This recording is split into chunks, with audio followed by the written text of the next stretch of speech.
Back in the 1970s, the average new home ran about $25,000, which is around $200,000 in today's money. These days, that same house would cost closer to $400,000 or more. Mortgage rates were steep back then too, sometimes hitting 10%, but the prices weren't as crushing. A single income could still dream of a house, something that feels further out of reach now. In 1975, a gallon of gas was about 57 cents. Today, you're looking at around $3.50 depending on where you live. Back then, $10 filled the tank of a big V8 sedan. Now $10 barely buys 2 gallons. Cars themselves averaged around $4,000 new, about $20,000 in today's dollars. Wages in the 70s told a similar story. Minimum wage in 1975 was $2.10, about $12 in today's money. Today, the federal minimum wage is just $7.25. A solid factory or office job could support a whole family. It's one income, one house, one car, and a vacation every summer. Try pulling that off now. Groceries were cheaper too. A loaf of bread was about 30 cents, a gallon of milk just over $1, and eggs were under $1 a dozen. Eating out was a treat, but affordable McDonald's cheeseburger was 25 cents. Today, that same burger is closer to $3.50. A fast food meal for a family of 4 back then? Under $5. Today it's closer to $40. The pace of life was slower. Families gathered around one TV, maybe 2 channels if you were lucky.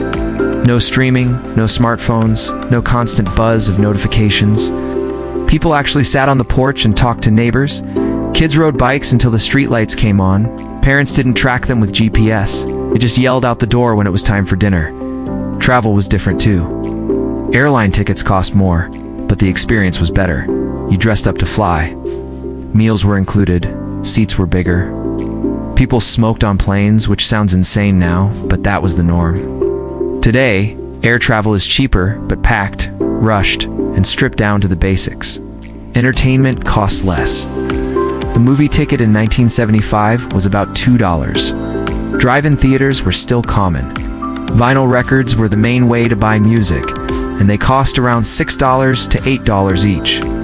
Today, streaming gives you access to everything instantly, but somehow it feels less special. Back then, you saved up for one album, listened to it front to back, and knew every lyric. No one had the internet. Phones were attached to the wall with cords, and long-distance calls were expensive. A computer filled a room. Kids played with toys like Etch-a-Sketch, Light-Bright, or the original Star Wars figures. Families took photos on film and waited a week to see how they turned out. Healthcare was cheaper too. In the 1970s, the average hospital stay cost a few $100s. Now, one trip to the ER can wipe out a savings account. College tuition was affordable as well, just a few $100s per semester at a public university. Today, students graduate with decades of debt. Even with inflation factored in, life in the 70s felt more balanced. You didn't need 2 jobs just to stay afloat. Vacations weren't luxury, they were expected. Middle-class families could save, buy a home, and live comfortably without drowning in debt. But it wasn't perfect. The 70s had gas shortages, long lines at the pump, double-digit inflation toward the end, and fewer protections for workers. Technology was limited. Opportunities for many groups were restricted. And while nostalgia makes it seem golden, the decade had its struggles too. Still, when people look back, they remember the freedom. Kids roamed without fear. Families had dinner together. Neighbors actually knew each other. And for a lot of folks, even with fewer gadgets and smaller paychecks, life just felt easier. Life in the 70s was marked by routines that seem almost foreign now. Saturday mornings meant cartoon shows like Scooby-Doo, The Flintstones, and Super Friends broadcast on a handful of channels. Kids woke up early to catch them because there was no DVR or replay. If you missed it, you simply missed it. Today, children can stream anything instantly, but that sense of anticipation and shared culture is gone. Shopping was different too. Malls were just becoming the new center of teenage life. Sears, JCPenney, and Woolworths dominated. Catalogs like Sears Wishbook arrived every holiday season, and kids circled the toys they hoped Santa would bring. Today, Amazon delivers in 2 days, but that magic of waiting, circling, and hoping is something modern kids don't experience. Clothing reflected the times. Bell-bottoms, polyester shirts, platform shoes, and corduroy pants were everywhere. Styles shifted quickly, hippie looks early in the decade, disco glitz later on. People didn't chase micro-trends every few weeks. Fashion evolved more slowly, and items were worn until they wore out. Today's fast fashion turns over so quickly, clothes sometimes don't last a season.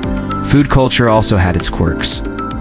Microwaves were just starting to appear in homes, changing how families cooked. TV dinners, Swanson frozen meals, and Jell-O molds were staples. Families often ate together around the table, with home-cooked meals the norm. Eating out was occasional, not constant.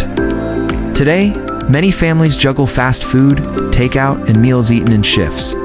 Schools had chalkboards, overhead projectors, and film strips. Teachers wheeled televisions into classrooms for special occasions. Kids learned cursive, carried heavy textbooks, and passed notes instead of texting. Bullying happened, but it stopped at the schoolyard. There was no social media to follow kids home. Report cards were mailed, and parents didn't track grades daily on apps. Music shaped the culture. Rock and roll was King Led Zeppelin, the Rolling Stones, Pink Floyd. The disco era brought Bee Gees, Donna Summer, Saturday Night Fever. Concert tickets were under $10, and fans packed arenas without paying hundreds of dollars in fees. Buying a record meant commitment. You lived with that album for months, and music felt like part of your identity. Television created shared experiences. Families gathered for shows like Happy Days, MASH, All in the Family, and The Brady Bunch. Millions tuned in at the same time every week. The finale of MASH in 1983, technically early 80s, but the culture was rooted in the 70s, was watched by over 100 million people. Today, with endless streaming, few shows capture that kind of collective attention. Community life felt stronger. Block parties, potlucks, and church picnics brought neighbors together. Kids knew everyone on their street. Parents didn't worry about constant danger. Halloween meant pillowcases full of candy, and no one scanned it for tampering. Summer meant fireflies, lemonade stands, and playing outside until exhaustion. Holidays carried their own magic. Christmas trees were strung with big colored lights. Families piled into cars to drive around and admire decorations. Thanksgiving dinner was homemade, not catered. The 4th of July meant parades, sparklers, and community fireworks shows. Life revolved more around traditions and less around consumerism. The news cycle was slower. People got information from the evening broadcast or the morning paper. Breaking news traveled, but it wasn't constant. You weren't bombarded 24/7 with headlines, notifications, and fear. People could turn off the TV and actually disconnect. Today, the news is in your pocket every moment of the day, and the pace is relentless.